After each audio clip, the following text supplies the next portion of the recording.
सहनाववतु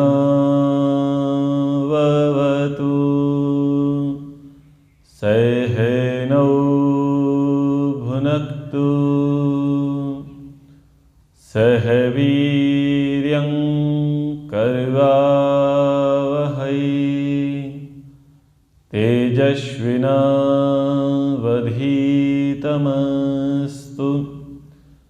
मा विद्विषावहै। ओम शांति शांति शांति। कठोपनिषद की चतुर्थ वल्ली को अब हम आरंभ करते हैं पढ़ना। चतुर्थ वल्ली में ये प्रसंग बताया जाएगा कि किस प्रकार से हम अंतर्मुखी हो गए। परमात्मा को बाहर ढूंढने की अपेक्षा हम भीतर खोजने का प्रयास करें, आंतरिक अनुभूति का प्रयास करें। तो आरंभिक पदों को पढ़ते हैं। कठोपनिषद चतुर्थ वल्ली प्रथम वचन। तो यहां पर कहा जा रहा है परांच खानी व्यतृणत स्वयंभू तस्मात् परांग पश्यति न अंतरात्मन। स्वयंभू परमात्मा ने हमको जो इंद्रियां दी हुई हैं, इन इंद्रियों के गोलक बहिर्मुखी है, शरीर से बाहर की ओर है। इनके जो खाने हैं वो बाहर की ओर है। आँख का गोलक बाहर है, कान का गोलक बाहर है, नासिका का गोलक बाहर है, मुख का गोलक बाहर है, बाहर की ओर ही है। क्यों? ताकि हम संसार को देख सकें, समझ सकें, उसके साथ व्यवहार कर सकें। अगर नेत्र बाहर की ओर न देखते तो बताओ हमारा व्यवहार चल पाता? उनसे पूछो जो नेत्रहीन है, जो बाहर नहीं देख पाते हैं, जो बहरे हैं, जो बाहर का नहीं सुन पाते हैं, उनसे पूछो। जो अभिव्यक्त नहीं कर पा रहे हैं, गूंगे हैं, उनसे पूछो। तो परमात्मा ने अगर ये बोलना हमें सिखाया, वाणी हमको दी, बाहर का सुनने के लिए कान दिए हैं, बाहर का देखने के लिए आंखें दी हैं, तो परमात्मा ने हमारा हित ही किया है, अहित नहीं किया है। हमारा लाभ ही परमात्मा ने सोचा है। क्यों? सर्वाधिक हम बहिर्मुखी ही हैं। हमारा ज़्यादातर व्यवहार बाहर के लिए ही है, अंदर के लिए नहीं है। क्योंकि हमारे वैसे ही संस्कार हैं, वैसे ही कर्म है। तो कर्मों के अनुसार सृष्टि है। कर्म वैचित्र्यात् सृष्टि वैचित्र्यम। कर्मों की विचित्रता के कारण से ही ये विचित्र प्रकार की सृष्टि है। और इस विचित्र प्रकार की सृष्टि को कब देखेंगे? जब हमारे पास ऐसी इंद्रियां होंगी जिनके माध्यम से इस बाहरी संसार को हम देख पाएंगे, जान पाएंगे, समझ पाएंगे। तो परांच खाने, खा शब्द जो आता है वो इंद्रिय के लिए आता है। खा शब्द आकाश के लिए भी आता है। ठीक है, जैसे शब्द सुनते हैं ना, दुख, सुख, तो खा इंद्रिय, सु यानी अनुकूल, दु यानी प्रतिकूल। जो इंद्रिय के लिए अनुकूल है वो है सुख, जो इंद्रिय के लिए प्रतिकूल है वो है दुख। ठीक है, सु यानी अच्छा, दु यानी बुरा, खा यानी इंद्रिय, इंद्रिय के लिए। तो परांच खानी, बाहर के विषयों की ओर ये हमारी खानी यानी इंद्रियां हैं। नाक है, कान है, आंख है, ये बाहर की ओर है। और व्यतृणत, फैली हुई हैं। स्वयंभू तस्मात् परांग पश्यति न अंतरात्मन। तो जीवात्मा बाहर की ओर देखता है इन इंद्रियों के माध्यम से, ना कि अंदर को। क्योंकि इंद्रियों का सामर्थ्य बहिर्मुखी है। हम बाहर ही देख सकते हैं, इनसे भीतर नहीं देख सकते। समझ में आ रहा है? इंद्रियां भीतर दिखाने में समर्थ नहीं है। यदि भीतर देखना है तो इनसे काम लेना बंद करना पड़ेगा। अगर मन को इंद्रिय के साथ जोड़ेंगे तो इंद्रिय क्या दिखाएंगी? बाहर का दिखाएंगे। तो यदि आपको बाहर का नहीं देखना है तो मन को इंद्रिय के साथ मत जोड़ो, मन को बहिर्मुखी मत बनाओ, मन को अंतर्मुखी बनाओ। तो फिर मन कहां दिखाना आरंभ करेगा? भीतर की ओर। क्योंकि मन तो दर्पण है, आप जैसा देखोगे वैसा वो दिखाएगा। वो एक गीत भी है ना, तोरा मन दर्पण कहलाए, भले बुरे सारे कर्मों को देखे और दिखाए। तो मन दर्पण है। यदि आप बाहर का देखना चाहते हैं तो वो आपकी सेवा में हाजिर है, आपको बाहर का दिखाएगा। और यदि आप अंदर का देखना चाहते हैं तब भी वो आपकी सेवा में हाजिर है, वो आपको अंदर का दिखाएगा। कंडीशन अप्लाई, आप दर्पण को स्वच्छ रखोगे तो भीतर का देखोगे। दर्पण स्वच्छ रखना पड़ेगा, बिल्कुल साफ रखना पड़ेगा, शांत रखना पड़ेगा।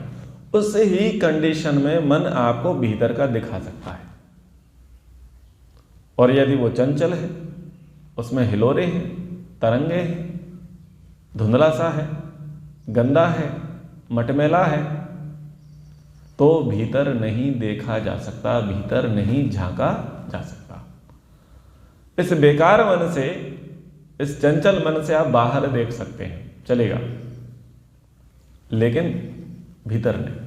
तो भीतर देखना है तो उसको साफ करना पड़ेगा। तो स्वयंभू परमात्मा ने इंद्रियों को, जो कि मनुष्य के लिए दी, जीवात्मा के लिए दी, और ये बाहर की ओर बनाया। तो बाहर हम देखते हैं, आंखों से देखते हैं, कानों से सुनते हैं, नासिका से सूंघते हैं, जिह्वा से चखते हैं, बोलते हैं, हाथों से स्पर्श करते हैं, पैरों से चलते हैं। देखो देखो देखो देखो, सुनो सुनो सुनो, खाओ खाओ खाओ, सूंघो सूंघो सूंघो, चलो चलो चलो, करो करो करो। अंत में क्या होता है? थक गए, अब नहीं करना। थक गए तो बोले अब शांत बैठना है। तो कैसे थकावट दूर होगी? सारे कार्य बंद करने पड़ेंगे, सारे व्यापार बंद करने पड़ेंगे, तब जाकर के हमें शांति मिलेगी, रिलैक्स मिलेगा। हाँ या ना? कितना भी आप ज़्यादा काम करो, ज़्यादा देखो, ज़्यादा बोलो, ज़्यादा सुनो, ज़्यादा कहो, ज़्यादा चलो, ज़्यादा करो, करते करते क्या होगा? थक जाओगे। तो शांति कब होगी? फिर आपको विश्राम करना पड़ेगा, इन सब के सारे कार्य बंद करने पड़ेंगे, व्यापार बंद करने पड़ेंगे। स्थिति कैसी है कि यदि बाहर के लिए इनको लगाओगे ज़्यादा तो ये आपको थका देंगे, और यदि अंदर के लिए लगाओगे तो आपको मजबूत कर देंगे। बड़ा विपरीत काम है। मन को इंद्रियों के साथ नियुक्त करके बाहर के विषयों में लगाओगे तो थक जाएंगे, निराश होगा, न्यूनताएं आ जाएंगी।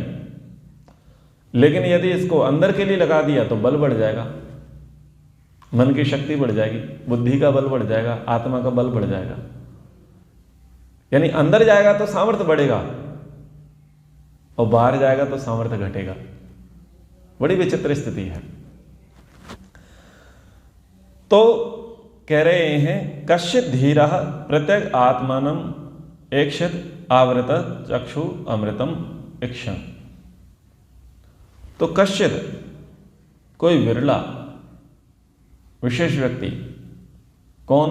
धीरः, जो धैर्यशाली है, विवेकी है, ईश्वर भक्त है, धार्मिक है, मेधावी है, वो क्या करेगा? प्रत्यग आत्मानम, जीवात्मा के अंदर परमात्मा को ऐक्षत, देखता है।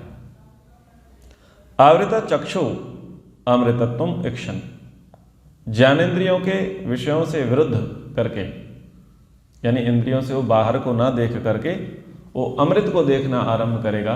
तो जब वो अपने ही भीतर परमात्मा को प्राप्त करेगा, अनुभव करेगा, तो क्या होगा? अमृतत्वम इक्षण, उसको अमृतत्व की प्राप्ति होगी। तो यदि आप सामान्य सुख चाहते हैं, इंद्रिय सुख चाहते हैं, तो बाहर की ओर देखो, और यदि आप आत्मिक सुख चाहते हैं तो भीतर की ओर देखो। That's it. डिसाइड करना है कि आप चाहते क्या हैं। यदि आप संसार का उपभोग करना चाहते हैं, मन वांछित कार्यों को करना चाहते हैं, मन को प्राथमिकता देना चाहते हैं, तो आपके लिए छूट है, आप बाहर की ओर देखें,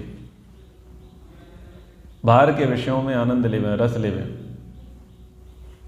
और यदि आप आत्मिक बल बढ़ाना चाहते हैं, परम शांति प्राप्त करना चाहते हैं, स्थिरता चाहते हैं, स्थायित्व चाहते हैं, आप ये चाहते हैं कि जो आपकी प्राप्ति हो सनातन हो जावे, शाश्वत हो जावे, तो जो शाश्वत है, सनातन है, उसकी प्राप्ति अगर आप चाहते हैं तो आपको क्या करना पड़ेगा? बाहर देखना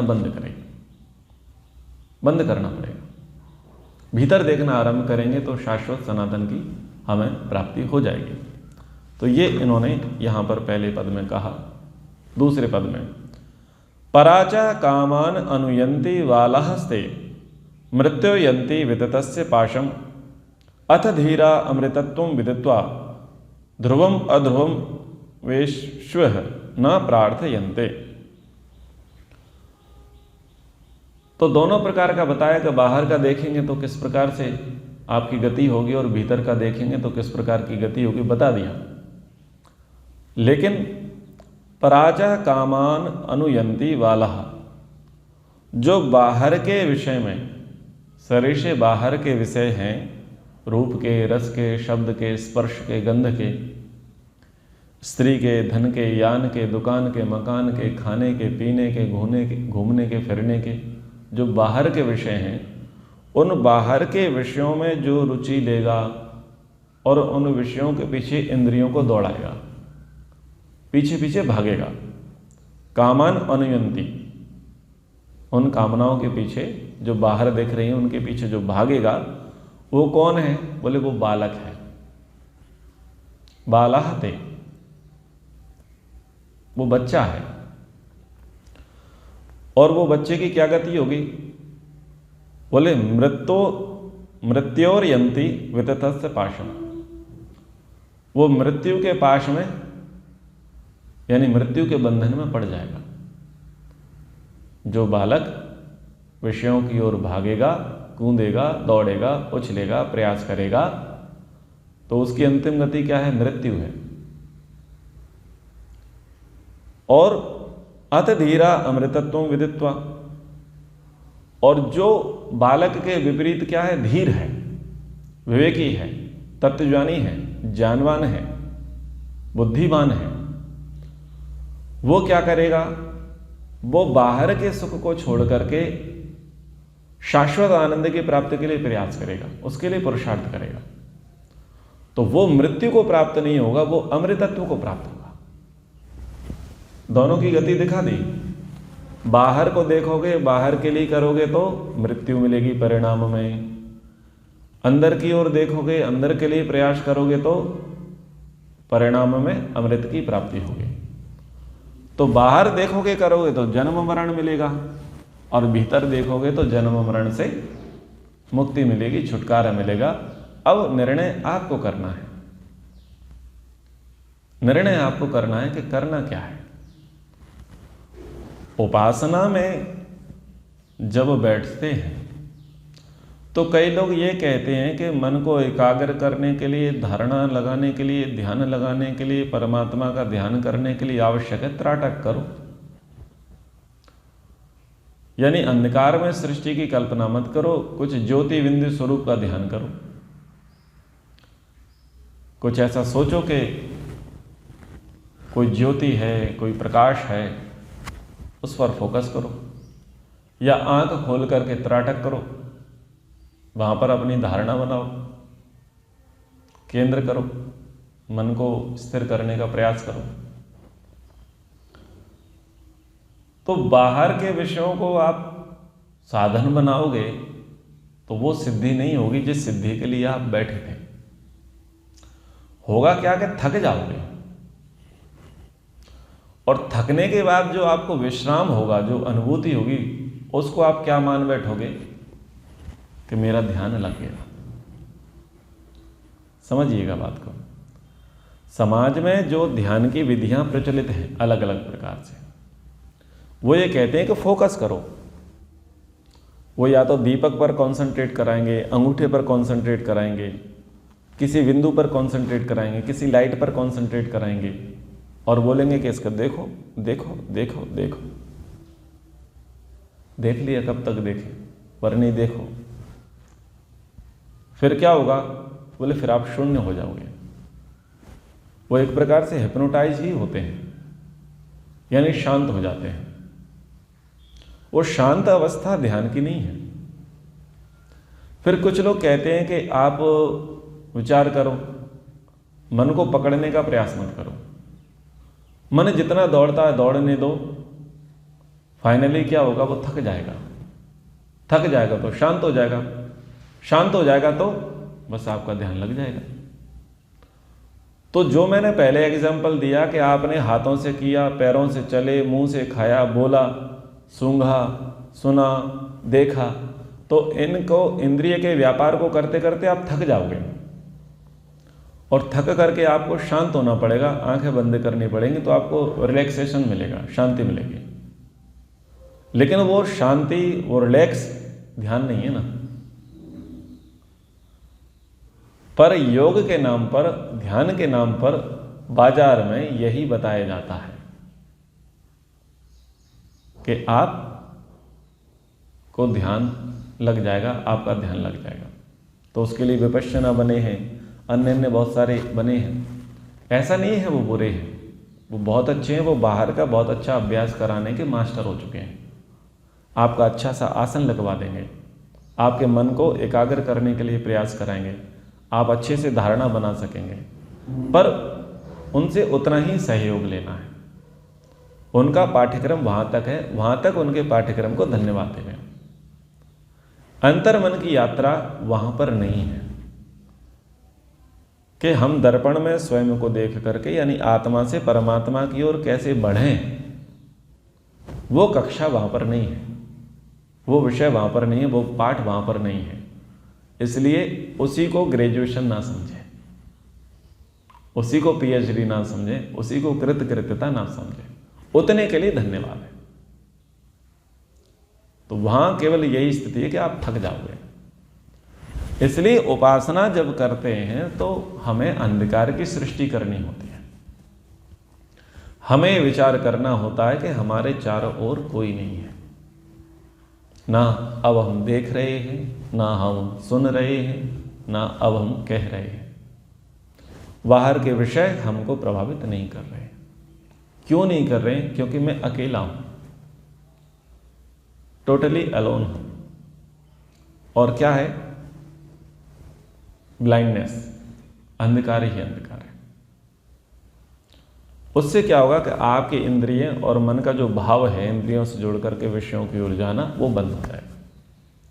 दूसरी प्रोसेस क्या करनी है कि बाहर का तो आपने बंद कर दिया, लेकिन अंदर का भी बंद करना पड़ेगा। होता क्या है कि बाहर की दुनिया से तो हम कट जाते हैं, लेकिन अंदर एक नई दुनिया चल रही होती है, तो वो और कठिन है। प्रायः लोगों से जब कहा जाता है कि ईश्वर का ध्यान करने के लिए आंखें बंद करो, तो 5 मिनट भी आंख बंद करके बैठना उनके लिए कठिन होता है। क्योंकि जैसे ज्वालामुखी फूटता है, ऐसे ही वो फूटना आरंभ हो जाता है, वो उनके अंदर की सृष्टि में हलचल मच जाती है। तो उपासना में दूसरी प्रक्रिया है कि हम अंदर की चंचलता को शांत करें। मन की जो चंचलता है, मन के अंदर जो वृत्तियां उठती हैं, जो विचार उठते हैं, जो स्मृतियां जागृत होती हैं, उसको हम बंद करें। क्यों? क्योंकि अब हम उसमें उतर रहे हैं, समा रहे हैं, तो उस जल में हलचल होगी।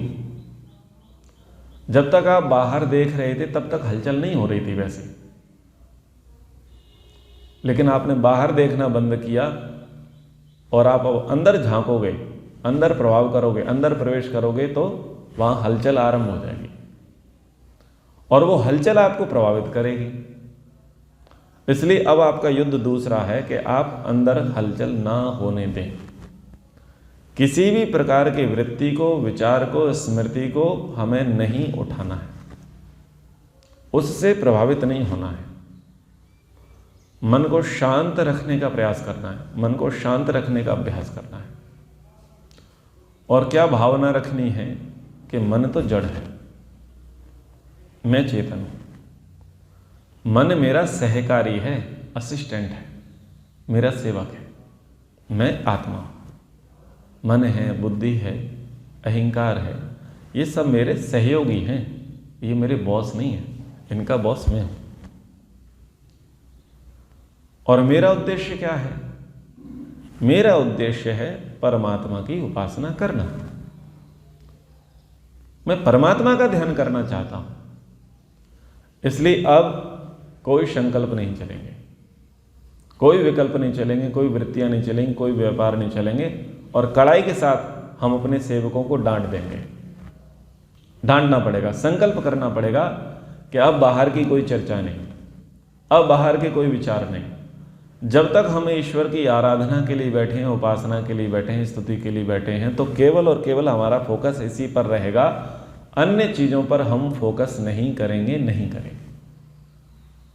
तो जब इस प्रकार से अभ्यास करेंगे और उसे समझाएंगे, वो तभी समझा सकते हैं जब हम ये मानेंगे कि ये कौन है? हमारा सेवक है, हमारा अनुयायी है, हमारा साधन है, हमारा ये स्वामी नहीं है, हमारा ये मालिक नहीं है।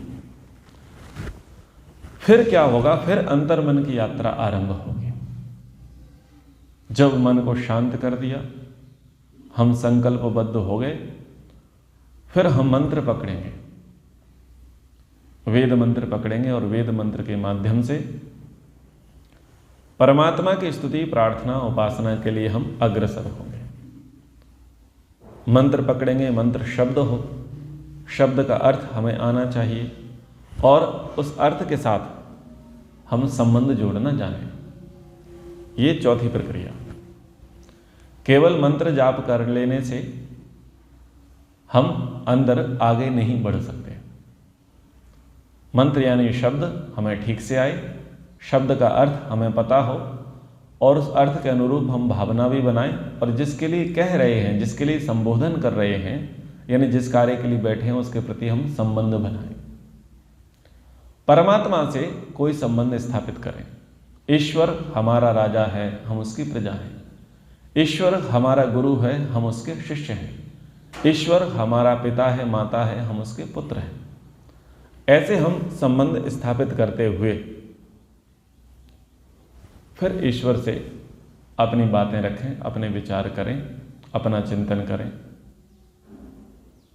अपना परमात्मा के प्रति समर्पण करें। तो जब इस प्रकार से करेंगे तो हमें वो प्राप्त होगा जिसकी प्राप्ति के लिए हम प्रयास कर रहे थे। ठीक है, तो इस प्रकार से उपासना करनी है। तो ये दोनों श्लोक यही बता रहे हैं कि यदि ये बने तो जो इंद्रियां हैं, ये इंद्रियां हैं तो बाहर के लिए, ये बाहर का ही आपको दिखाएंगी। और बाहर का देखोगे तो क्या होगा? मन दूषित होने की संभावना है, मन के मलिन होने की संभावना है, मन के अंदर चंचलता आने की संभावना है, मन के अंदर कुसंस्कार स्टोर होने की संभावना है। इसलिए कैसा देखें? अच्छा देखने का प्रयास करें, बुरा देखने का प्रयास न करें। अच्छा कहने का प्रयास करें, बुरा कहने का प्रयास न करें। अच्छा सुनने का प्रयास करें, बुरा सुनने का प्रयास ना करें। यानी बाहर देखना ही है तो फिर अच्छा अच्छा देखने का प्रयास करो। और यदि आपको लगता है कि यहां सर्वांश में बुरा अधिक है, बुरे की मात्रा अधिक है, तो फिर आप उसे त्याग दो। उस स्थान को, उस व्यक्ति को, उस विचार को, उस व्यवहार को, उस परिवेश को आप त्याग दो। जहां पर आपको शांति दिखे उस स्थान के लिए आप प्रस्थान करें।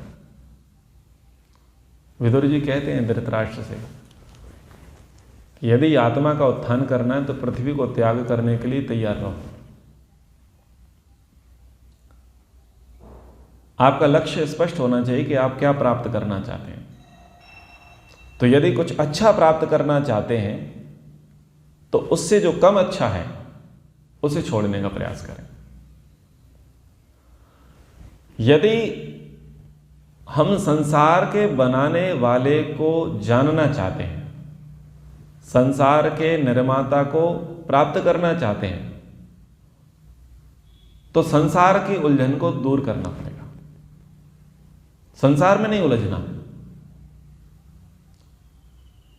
प्रोडक्ट में रुचि नहीं रखना, उस प्रोडक्ट के मेकर में रुचि रखना है। तो क्या करना पड़ेगा? प्रोडक्ट छोड़ना पड़ेगा। प्रोडक्ट छोड़ना पड़ेगा, यानी उसमें रचना बसना नहीं है। हाँ, प्रोडक्ट को साथ लेकर के चलना पड़ेगा, तभी तो बताओगे कि हम आपके ग्राहक हैं, एम्प्लॉई हैं, फॉलोअर हैं, प्रशंसक हैं। आपको लेके जाना पड़ेगा ना कि आपने ये चीज बड़ी अच्छी बनाई। कैसे बनाई, बस हम ये जानना चाहते हैं। कुछ आइडिया बताइए, कुछ नुस्खा बताइए। उस प्रकार से जाएंगे तो बात बनेगी, और आप उसकी उपेक्षा कर दोगे। ब्रह्म सत्यम जगन मिथ्या, ये ठीक नहीं। मतलब तुम उसके प्रोडक्ट को डिनाई कर रहे हो, बुरा मान रहे हो, तो बताओ वो तुम्हें अच्छा मानेगा क्या? अरे सामान्य व्यवहार है ये। सामान्य व्यवहार व्यक्ति परमात्मा के साथ लगा नहीं पाता। यदि किसी का पुत्र, किसी की पुत्री अच्छा गाती है, अच्छा व्यवहार करती है, सब कुछ अच्छा करती है, और आपने कहा कि नहीं, मैं तो इनके माता पिता से मिलना चाहता हूं, पता कौन ऐसे धन्य माता पिता हैं जिन्होंने इसको जन्मा है, तो यदि आप बच्चे की प्रशंसा करेंगे, बच्चे को साथ लेकर के जाएंगे और फिर माता पिता से मिलेंगे, तो माता पिता से मिलना सार्थक हो जाएगा। लेकिन आप इस एटीट्यूड में रहेंगे, ठीक है बच्चे तो, इनसे क्या लेने देना। अच्छा ये बताओ कि बच्चे ऐसे कैसे बने? नहीं, वो सब ठीक है, आपके बच्चे अच्छे हैं, लेकिन हुए कैसे? तो इस एटीट्यूड में जाएंगे तो वो माता पिता आपको बताएंगे क्या? नहीं बताएंगे। तो संसार की उपेक्षा नहीं कर सकते कि बोले ब्रह्म सत्यम जगन मिथ्या। तो जगत को मिथ्या मत बोलो, जगत को मिथ्या मत बोलो, नहीं तो तुम्हारे अस्तित्व पर आंच आ जाएगी। भगवान भी बोलेगा आदमी खुद मिथ्या है, बोलेगा या नहीं बोलेगा? अरे मेरे प्रोडक्ट को, मेरी कृति को ये मिथ्या बोल रहा है, इसका क्या भरोसा, ये तो कल मुझे मिथ्या बोलने लग जाए। बोले ये खुद व्यक्ति मिथ्या है, चल बाहर निकल, तेरे लिए कोई अपॉइंटमेंट नहीं है। व्यवहार समझिए, हमें बस फंसना नहीं है। लोग क्या करते हैं, उस गेम में फंस जाते हैं, उस बगीचे में, उस उद्यान में फंस जाते हैं। तो फंस गए वो तो मरेंगे। भंवरा मत बनो। भंवरा बनोगे तुम रस लोगे, और रस लेते लेते लेते फल के अंदर ही, फूल के अंदर ही शांति पाठ हो जाएगा। उसको समझो, वाह क्या बढ़िया बनाया है। ये जब इतना बढ़िया है, इतना शानदार है, तो इसका बनाने वाला कितना बढ़िया, एक बार उससे मिलना चाहिए। ये लेकर के चलो और बताओ। जैसे एक व्यवहार है कि जैसे गुरुजन लोग पढ़ाते हैं, ठीक है, अब आपने कौन सा लेक्चर सुना, कौन सा प्रवचन सुना, उसका आधार नहीं देंगे, और आप जाकर के बोलेंगे वो तो सब ठीक है, ये बताओ ये बात कैसे है, वो बात कैसे है। और अगर आप ये कहो कि मैंने आपका फलाना फलाना व्याख्यान सुना था, उसमें मुझे ये बातें अच्छी लगीं, तो मैं उसका कुछ प्रमाण चाहता हूँ, मैं कुछ उसमें और आगे जानना चाहता हूँ, मैं कुछ और आगे सीखना चाहता हूँ, तो बताओ उसको क्या लगेगा? ये मेरा फॉलोअर है, ये मुझे सुनता है, ये मेरा जिज्ञासु है, तो फिर आप उसे बताने लग जाओगे। समझ में आ रहा है ना? आप उसे बताने लग जाओगे। लेकिन आप ये आधार ना लो, ये आधार आप लो नहीं कि आप कौन हो, कहाँ से आए हो, क्यों आए हो, और आप सीधे मुद्दे की बात पर आ जाओ कि वो तो सब ठीक है, ये बताओ इसका कहाँ प्रमाण है, ये क्या प्रमाण है। तो आपकी बॉडी लैंग्वेज वहाँ बदल जाएगी। तो जब आपकी बॉडी लैंग्वेज बदल जाएगी तो वो जो आचार्य है वो आपको समय देगा क्या? नहीं देगा। व्यवहार समझ में आ गया क्लियरली? परमात्मा ने संसार बनाया है तो संसार की उपेक्षा मत करो, संसार की निंदा मत करो, क्योंकि तुम भी उस संसार के एक अंश हो। अगर परमात्मा उस संसार से तुम्हें न रचता तो तुम्हारा अस्तित्व क्या था? ये शरीर भी तो संसार है, शरीर संसार नहीं है क्या? जिससे संसार बना उसी से ये शरीर बना, और संसार की चीजों से शरीर चल रहा है, तब तुम बोलने में समर्थ हो पा रहे हो। अब तुम इन सब की उपेक्षा कर जाओ, परमात्मा की व्यवस्था की उपेक्षा कर जाओ, संसार की उपेक्षा कर जाओ,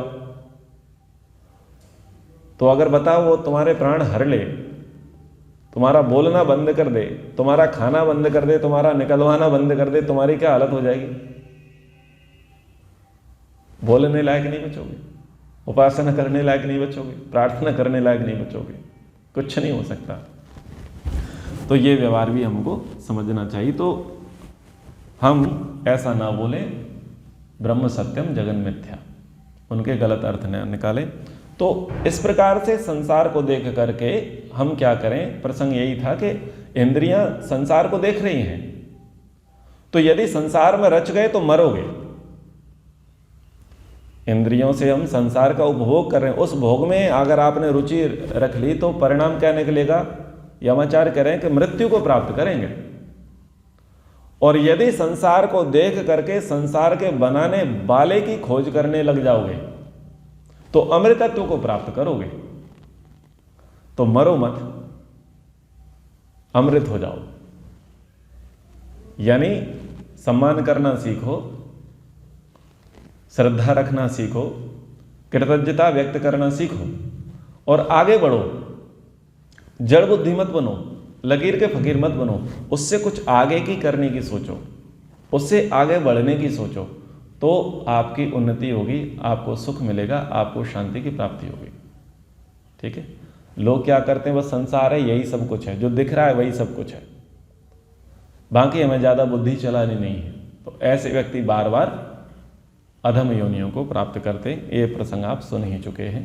तो ये 2 वचनों पर विचार किया। आशा करता हूं कि आपको समझ में आए होंगे। कक्षा को यहां विराम करते हैं। ओम